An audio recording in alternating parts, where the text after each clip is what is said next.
Solid record. Mas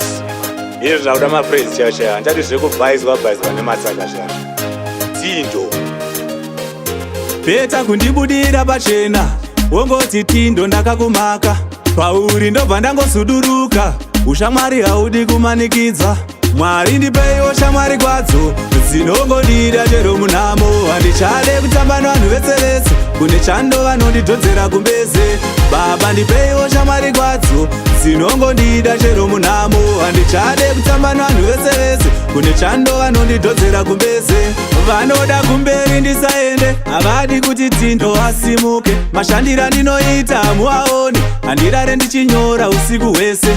Ore usawira ngaugare zvavo moyo yavo yakasviba kupfuura dzito zvavanotaura zvinouraya kunge chefu asi kugara kwese ndaiti mabhururu Mwari ndipeiwo shamwari kwadzo dzinongodira chero munhamo handichade kutamba nevanhu vese vese kune chando vanondidzodzera kumbeze Baba ndipeiwo shamwari kwadzo dzinongodira chero munhamo handichade kutamba nevanhu vese vese kune chando vanondidzodzera kumbeze Kana wakandimakagara wandibuka vanoziva ngoma vanongondibhiga inini handinyengerere usawira saka unongoita chero yaunolavha Pamakatanga ingawani ndakagara ndataura godo renyu muchanditsvagira mushonga paya ndimi vanhu vandaireva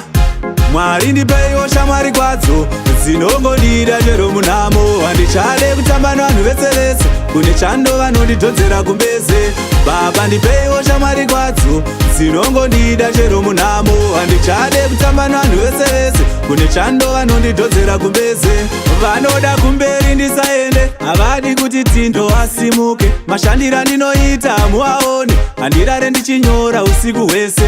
Ore usawira ngaugare zvavo moyo yavo yakasviba kupfuura dzito zvavanotaura zvinouraya kunge chefu asi kugara kwese ndaiti mabhururu Mwari ndipeiwo shamwari kwadzo dzinongodira chero munhamo handichade kutamba nevanhu vese vese kune chando vanondidzodzera kumbeze Baba ndipeiwo shamwari kwadzo dzinongodira chero munhamo handichade kutamba nevanhu vese vese kune chando vanondidzodzera kumbeze Mwari ndipeiwo shamwari kwadzo dzinongodira chero munhamo handichade kutamba nevanhu vese vese kune chando vanondidzodzera kumbeze Baba ndipeiwo shamwari kwadzo dzinongodira chero munhamo handichade kutamba nevanhu vese vese kune chando vanondidzodzera kumbeze